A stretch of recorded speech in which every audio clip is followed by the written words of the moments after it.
Allah perintahkan Nabi Musa dan Harun, saya pula disebutnya dia, mendatangi Fir'aun untuk berkata, Fir'aunnya yang mana ini ya?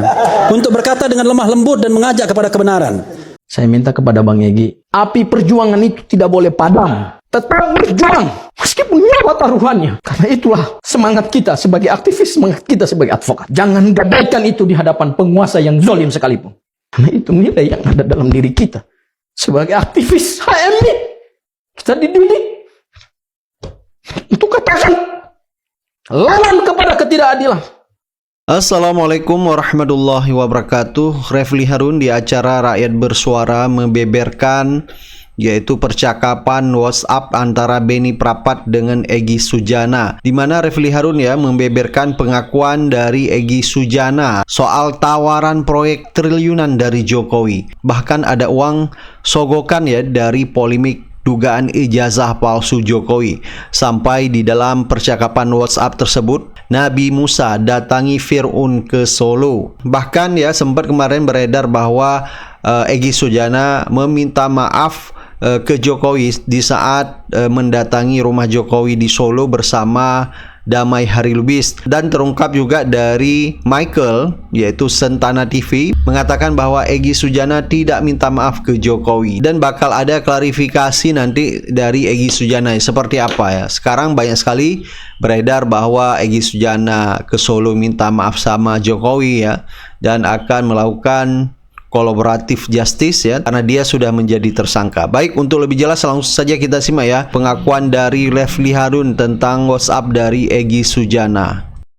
Saya baca pelan-pelan dengan titik koma yang saya berusaha sebaik-baiknya. Bes itu Bang Egy Sujana ya, atau balad Egy Sujana itu soal lain. Bes mengklarifikasi dengan bukti-bukti dan saksi. Titik 2. 1. Bahwa Bes benar mendatangi JKW, dia bilang JKW, atas permintaan dan undangan JKW beberapa bulan yang lalu. Bahkan dikondisikan ke LN, pasti luar negeri ini, dengan servis yang amat istimewa dan jaminan dapat proyek nilai triliunan.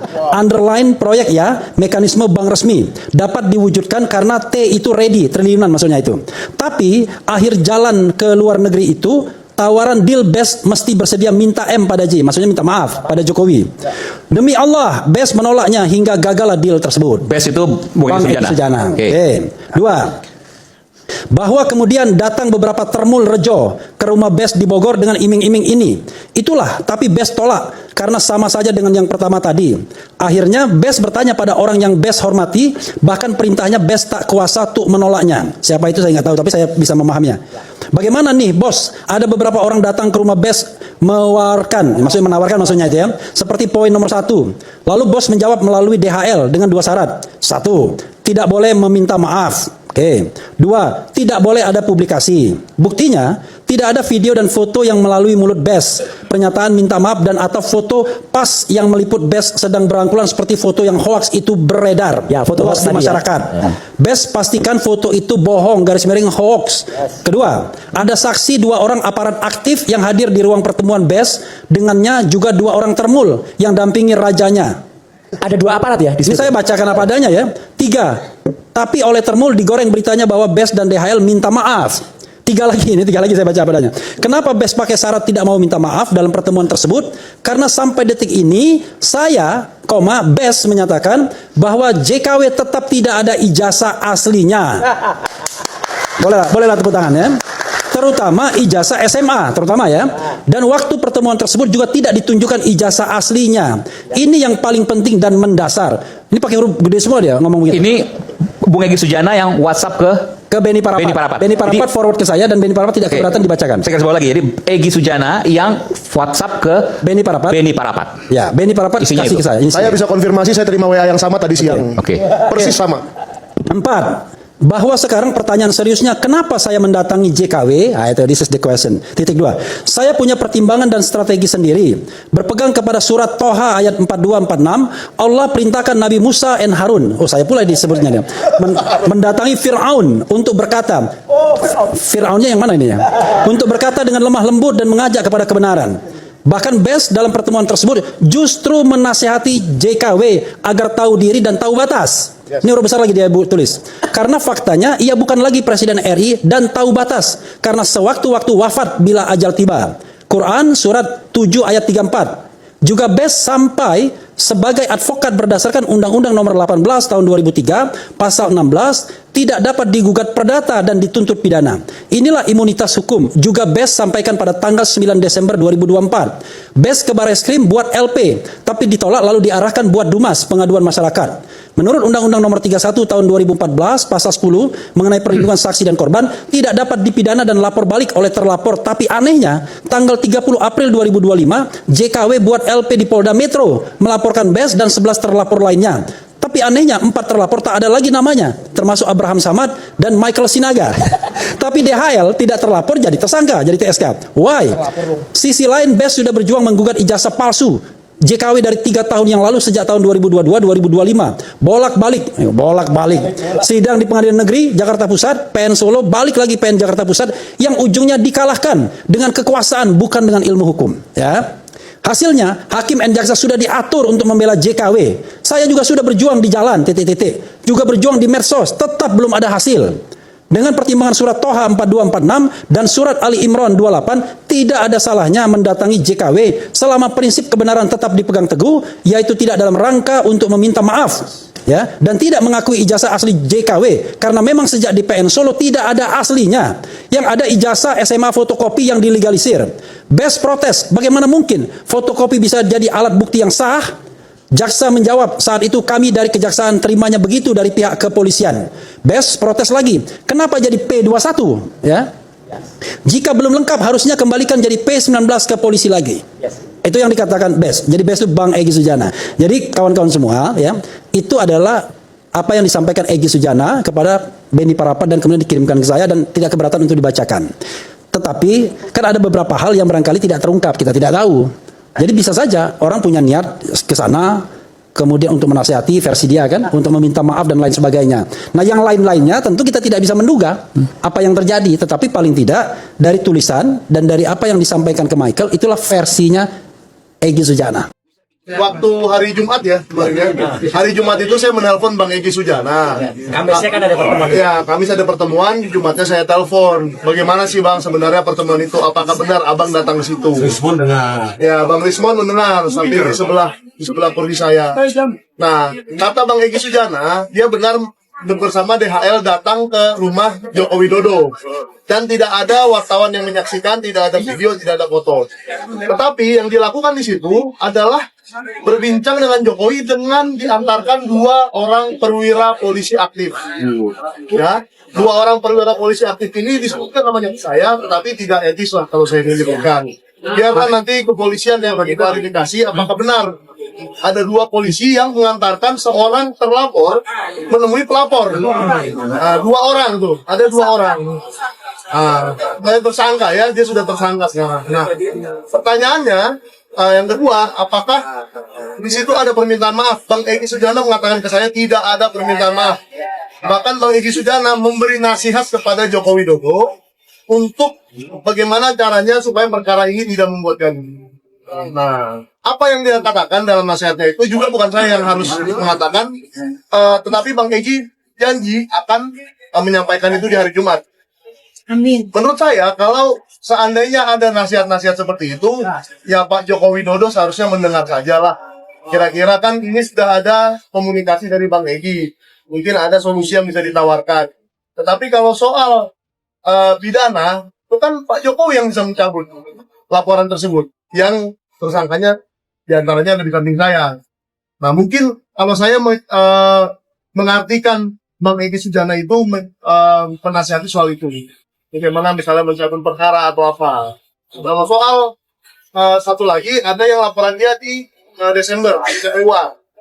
Dan dia sebagai perwakilan TPUA, di Desember 2024, melaporkan ke Bareskrim soal ijazah palsu. Nah, mungkin dia juga memberikan solusi untuk menyelesaikan perkara yang itu. Jadi kalau soal permintaan maaf itu tidak ada. Kalau memang ada perkataan dari Yakub Hasibuan atau orang lain yang mengatakan bahwa ada permintaan maaf, yo silakan. Ini Bang Egy sendiri yang ngomong ke saya. Ya kan? Apakah kita mau mempercayai orang kedua, orang ketiga, atau orangnya langsung? Ya kan? Dan Bang Egy Sujana juga nggak ada mengklarifikasi bahwa dia, oh iya sebenarnya saya minta maaf loh. Tidak ada sampai hari ini. Jadi omongan saya itu benar. bahwa melalui telepon meskipun tidak bertemu langsung, tapi itu langsung. Itu pernyataan beliau langsung bahwa tidak ada permintaan maaf sama sekali. Bertiga, saya, anak, menantu. Nah, ini kan saya nggak mungkin bohong, karena saya dengan anak dengan menantu. Nggak mungkin saya ngomong begini kalau nggak kenyataannya kejadiannya seperti ini. Masa saya mau ngajari bohong sama anak sama menantu? Sewaktu-waktu saya ditakdir datang ke rumah seseorang di Jakarta. Saya, anak, dan menantu. Dan saya kaget ternyata di rumahnya orang itu ada fotonya mantan Presiden Jokowi, gede fotonya. Ternyata orangnya Jokowi. Nah, orang ini menjawab begini, oke Gus, nanti saya ganti rugi. Kerugiannya Gus Nur semua saya ganti. Berapa miliar saya ganti. Ayo saya ajak main-main ke rumahnya Pak Jokowi. Ya sekalian nanti kita lihat ijazah aslinya di sana. Nah itu, di situ saya tegas. Ijazah yang mana Mas? Kalau ijazah yang masih pakai kacamata itu saya nggak mau. Karena yang pakai kacamata itu yang jelas bukan presiden ke-7, saya nggak mau. Kecuali ada ijazah lain, nah mungkin saya pertimbangkan. Tapi intinya saya nggak mau kalau datang ke rumahnya Jokowi. Nauzubillah min dzalik. Nah gitu teman-teman ya. Jadi dengan kejadian Bang Egy ini, maka saya mau nyampaikan ini closing statement di sini ya sekalian ini. Ya monggo, kalau semua pada akhirnya jadi termul ya monggo. Seandainya penduduk bumi ini sowan semua ke rumahnya Jokowi, presiden mantan presiden. Seandainya penduduk bumi sowan ke sana semua. Seandainya penduduk bumi ini ngantri semua ke rumahnya rezim itu, saya akan tetap sendirian, saya tidak akan ke sana. Kenapa sampai datang Pak Egy Sujana dengan Damai Hariluis ke sana? Kalau masih ingat di awali pertama Bu Edina Netis sudah memegang tuh ijazah, ternyata watermark and bosnya sah, resmi, asli. Tentu antara kuasa hukum dengan Egy Sujana kan pasti akan berkomunikasi. Kalau media masih ingat ya, Pak Egy Sujana pernah menyatakan apabila ini asli saya akan minta maaf. Itu ada itu. Nah, seiringan dengan peristiwa ini, jalanlah yang namanya Pak Egy Sujana ke sana bersama dengan Pak Damai Hariluis, bersilaturahmi, menjelaskan.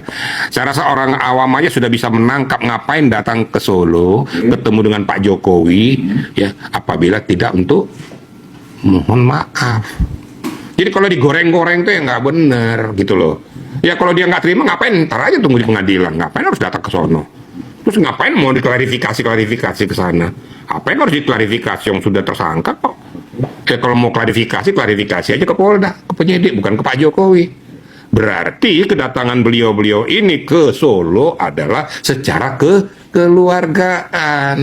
Kita sebagai budaya orang Timur juga tidak menafikan ini. Dan Pak Jokowi menerima kedatangan beliau tuh. Kemudian ditutup dengan doa.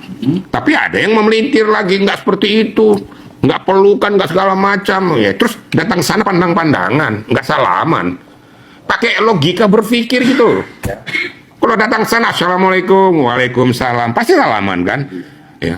Terus pasti dipersilakan monggo pinara kan gitu kan? Silakan duduk. Nah, setelah duduk pasti akan berkomunikasi.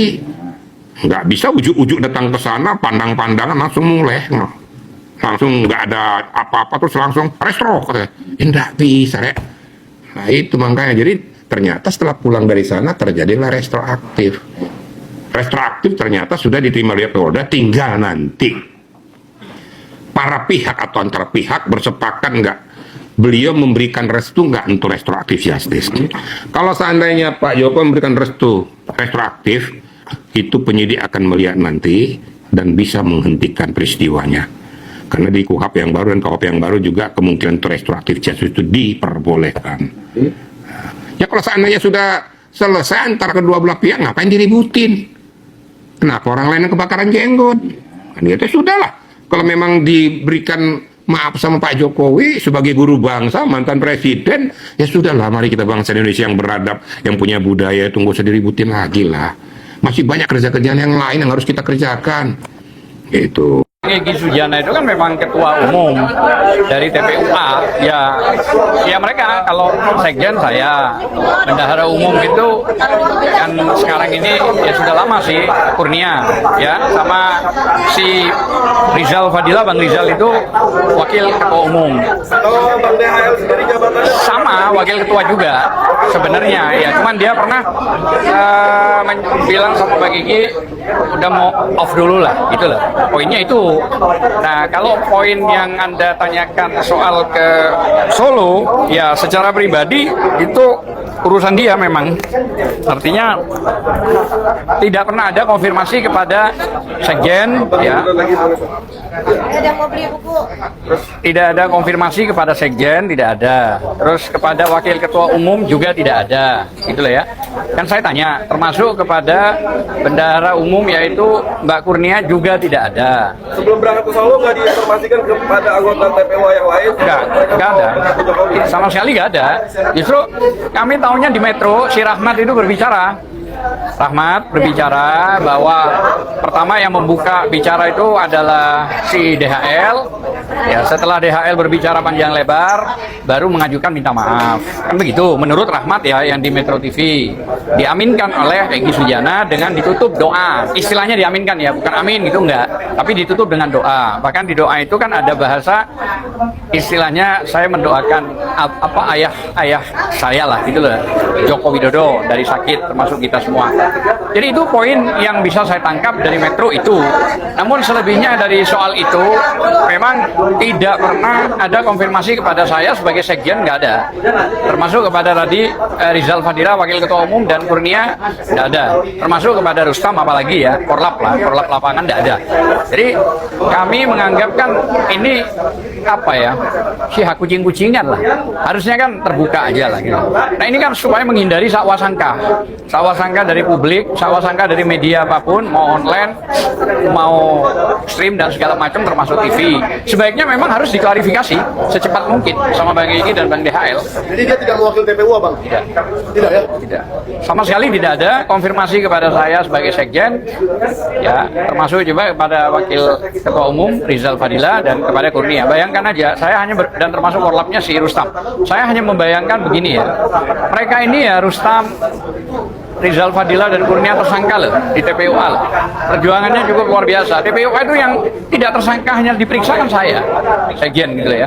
Jadi seharusnya ada rasa gitu loh yang disampaikan lebih didahului gitu loh. Ada rasa yang harusnya didahului bahwa rasa kemanusiaan itu penting. Jadi kalau ditinggalkan, maksud saya ini 3 tersangka dari TPUA, ya kalian sendiri yang menjawab lah, gak usah saya lah. Kira-kira Bang, secara organisasi TPUA, apakah akan ada sanksi yang dijatuhkan kepada Egy Sujana dan DHL setelah bertindak sendiri seperti ini? Kalau soal sanksi kita serahkan ke publik secara sosial. Organisasi tidak ya? Kita tidak ke sana, tapi biarlah publik yang jauh lebih luas daripada kita. Tapi kita memang ada rencana berempat ini untuk konferensi pers, nggak tahu kapan. Oh, iya. Gitu loh. Soal Bahkan masalah publik sudah beranggapan bahwa TPUA secara organisasi berdamai. Gitu Bang. Jadi harus yang jelas, selesai. ya saya luruskan, yang jelas 3 orang tersangka itu tidak ada bahasa damai. Lanjut aja nggak apa-apa. Saya sudah bicara sama Kurnia, Mbak Kurnia, sama Rizal Fadila dan Rustam. Jalan aja. Saya tidak pernah merasa berdamai kok. Dia bilang gitu. Kalau itu sepihak, ya berarti kan Bang Egy sama DHL. Cuman saya menyayangkan aja tokoh senior ini kenapa melakukan begitu. Itu kan sudah cermin tidak memberikan contoh yang baik. Itu loh maksud saya. Hanya itu aja. Jadi tidak memberikan etika akhlak yang benar. Jadi harusnya bagaimana sih ya? Ya kalau merasa dia ini namanya dia tim pembela ulama dan aktivis gitu ya. Ya harusnya mencoba ya. Dari saya sekjen ada wakil sekjen Arif. Artinya dikomunikasikan saja, nggak usah rapat gitu loh. Seperti yang biasa itu. Tapi karena itu nggak ada ya bagaimana sekarang? Yang nanggung ya 2 orang untuk cepat mengklarifikasi. Korelasi TPUA dengan Habib Rizik itu DHLS yang DHL seringkali mengkaitkannya itu gimana Bang setelah ke... Saya kira Habib Rizik imam besar kita itu tahu dan mengetahui. Ya, kita serahkan kepada Habib Rizik. Dia kan apakah pembina tertinggi atau penasehat tertinggi di TPUA? Ya bagaimana? Itu tergantung imam besar. Saya tidak bisa mendahului. Kalau dianggap sama imam besar Bang Egy bagus, sama DHL ke Jokowi, ya itulah. Tapi kalau dianggap merasa, wah ini kok begini, marah saya, nah, itu juga terserah. Bagi saya secara pribadi tidak masuk di arah itu, tapi silahkan saja menggunakan akal yang sangat sehat. Bagaimana kan begitu? Nah, soal mendapatkan apa dan apa, kita tidak dalam kapasitas itu dan kita tidak tahu. Kalau yang saya waktu itu diwawancara Edi Mulyadi, memang ada selentingan saya mau dititipkan satu koper US dollar ya. Siapa sampai sekarang belum juga jelas. Jumlahnya hampir 60 lah. Kira-kira begitu. Nah, ditambah lagi AK Ahmad Kozinuddin pernah bilang kan 100, malah di atas kita. Nah, artinya apa? Itu kabar burung lah, katakan begitu. Kabar burung lah itu. Ya kebenarannya kita nggak tahu. Tapi yang jelas harusnya Bang Egy libatkan semua pihak, kecuali TPUA itu cuma 2 orang. Gitu. Misalnya Bang Egy sama DHL, ya udah nggak perlu, saya nggak perlu. Tapi saya kan dikejar wartawan, media, ditanya sana, ditanya sini, bukan cuma dari Jakarta, dari mana-mana. Saya mau harus jawab apa. Jadi saya menetralkan aja.